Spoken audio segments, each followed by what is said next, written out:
Bien, hablaremos tal como habíamos prometido de Sodoma y de Lot. Sabemos que Sodoma fue una de las ciudades que Yahvé destruyó a causa de las atrocidades que allí se cometían. Antes de dar cuenta de las costumbres de aquel sitio y de contar las peripecias de su destrucción, digamos que las ciudades fulminadas por la acción divina son un lugar común en distintos mitos. Según los árabes, el cráter de un volcán extinguido en el norte de Galilea cubrió con sus erupciones, no el cráter, sino el volcán, cubrió con sus erupciones una ciudad cuyos habitantes eran poco generosos. Está bien, ¿no? Ferécides cuenta que Gortina, que es una ciudad de Grecia, fue destruida por Apolo debido a las actividades licenciosas de sus habitantes. Bueno.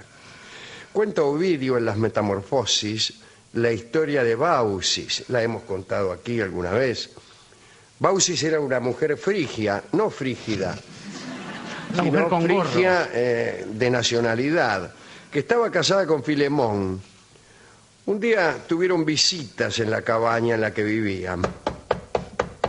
Y eran Zeus y Hermes, que recorrían aquel país, Frigia, disfrazados. Baucis y Filemón no reconocieron a los dioses, pero les dieron alojamiento. Bien. Pasen, oh viajeros. En verdad, solo aquel matrimonio se había mostrado hospitalario con los dioses. Los demás vecinos, una gran siete, habían negado sus casas a aquellos forasteros. Zeus y Hermes se enojaron y enviaron a Frigia un diluvio de Padre y Señor nuestro, que es la única clase de diluvio. Y el diluvio destruyó la región, con la sola excepción de la casa de Baucis y Filemón, que el diluvio evitó por orden divina. Debió estar en la cima de una colina, ya que resulta muy difícil aún para Dios mismo hacer que un diluvio evite una casa situada en la región más baja. Parece que Yahvé dudó, en otro orden de cosas, o en el orden inicial de cosas, volvemos a Sodoma, ¿no? Yahvé dudó antes de contar a Abraham sus intenciones de destruir Sodoma por los pecados que allí se cometían. Un día se encontró finalmente con Abraham y le dijo: ya, voy a bajar a la tierra para comprobar lo que allí está sucediendo. Bueno, parece un menoscabo en la omnisciencia del Señor, pero no importa. Abraham le preguntó si exterminaría al justo junto con el malvado. Y dijo que a lo mejor en Sodoma había 50 personas justas.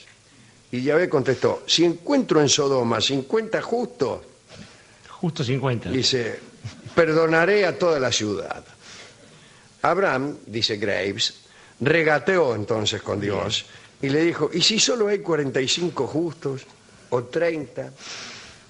Finalmente Yahvé accedió a no castigar a la ciudad si encontraba solo a 10 hombres justos. Buen precio, está bien. Bueno, Dios adopta la forma de 3 ángeles.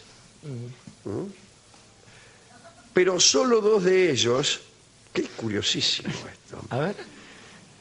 2 de los 3 ángeles cuya forma Dios adoptó llegaron a Sodoma aquella tarde. Dios se convirtió en 3 ángeles. Preanunciando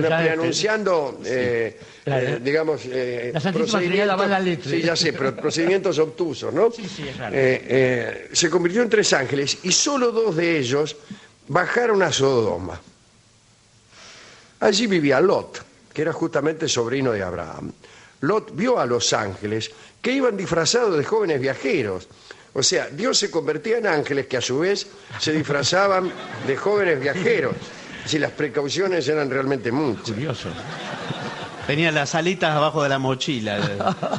Lot los vio cerca de las puertas de la ciudad y los invitó a su casa para que descansara. Le dijo: oh ángeles, etcétera. Los ángeles se resistieron, no, imaginaba, qué sé yo, pero finalmente Lot los convenció.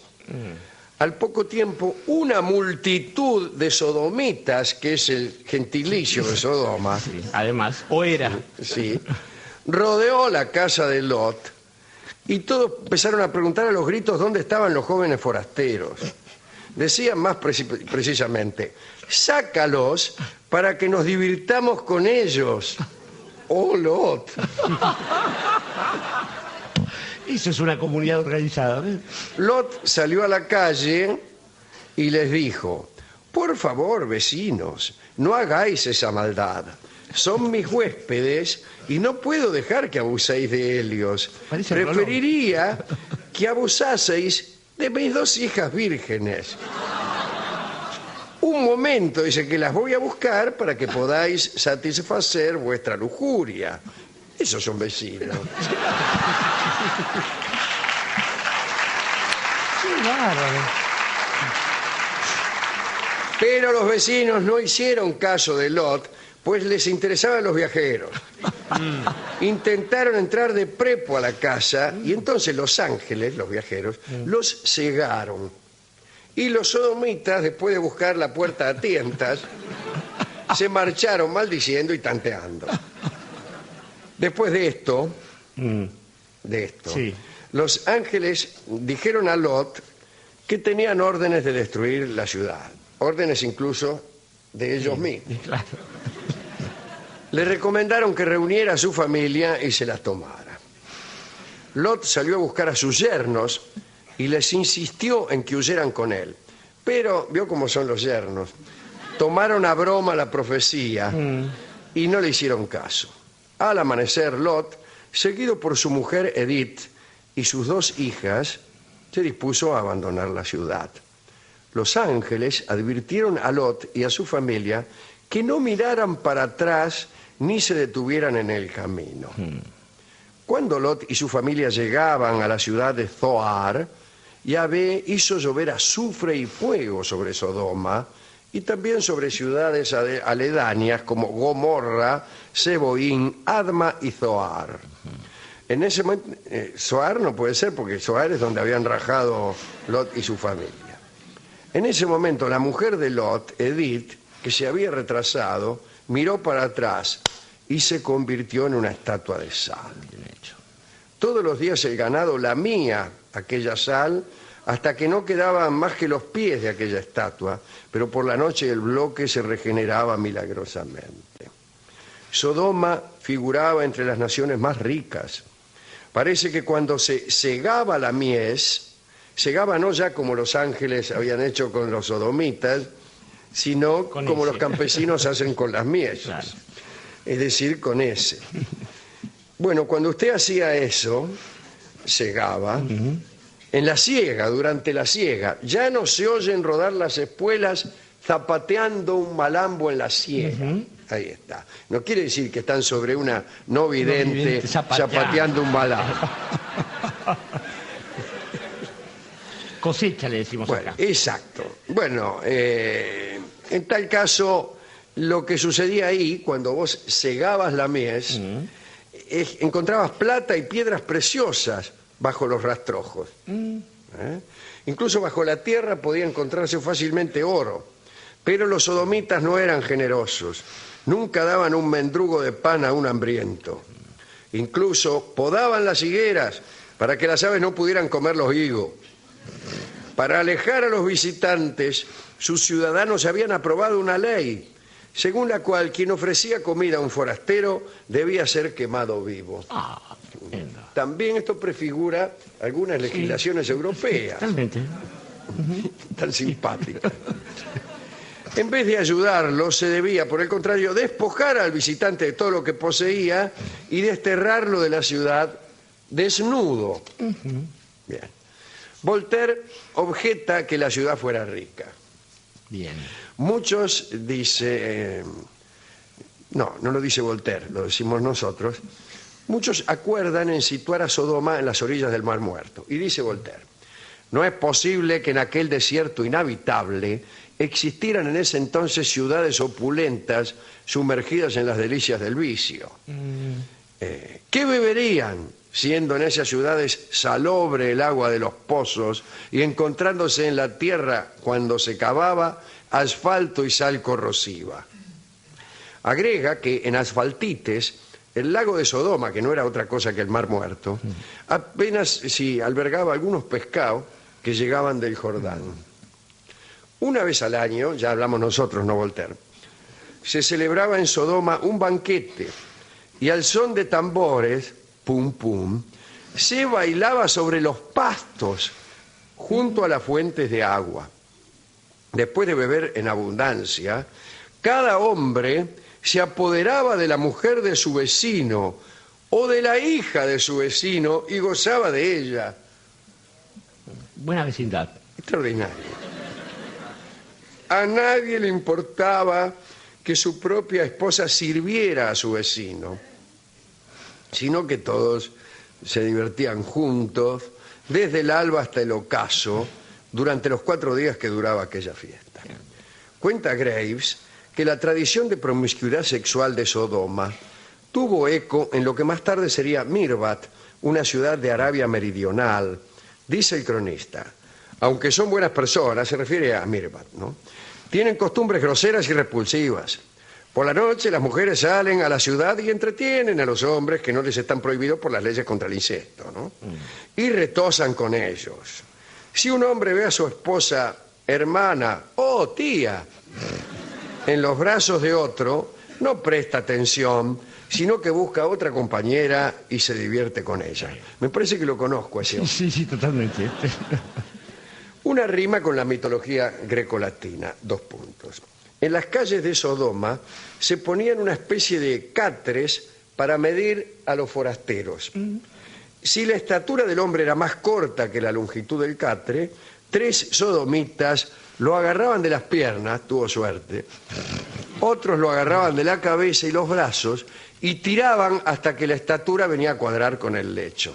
Si el tipo era más largo que la cama, lo serruchaban.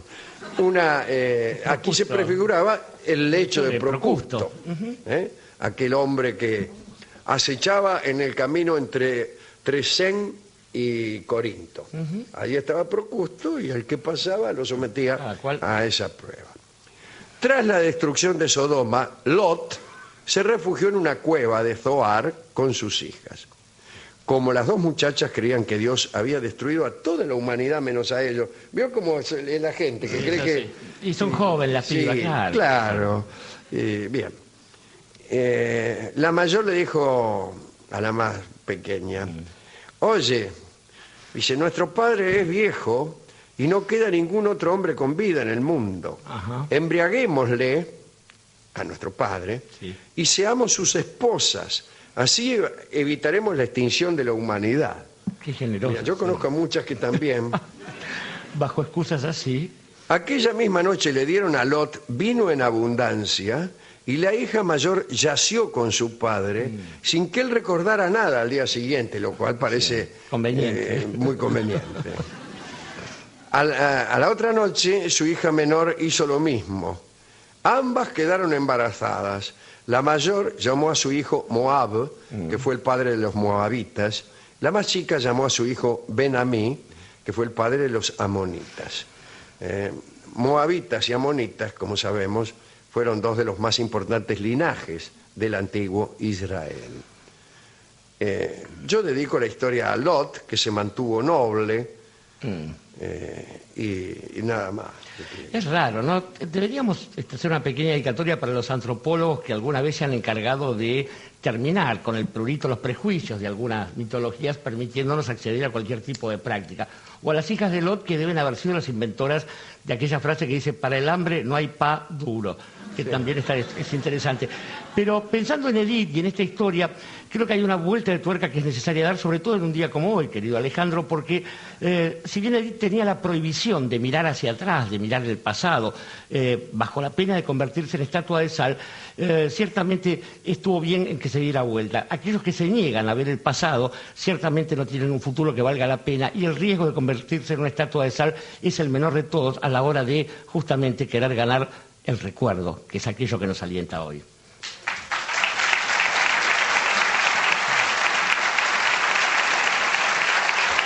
Y justamente el tango que escucharemos hoy es pertinente de toda pertinencia porque se llama Recuerdo. Lo toca Julio De Caro. Adelante.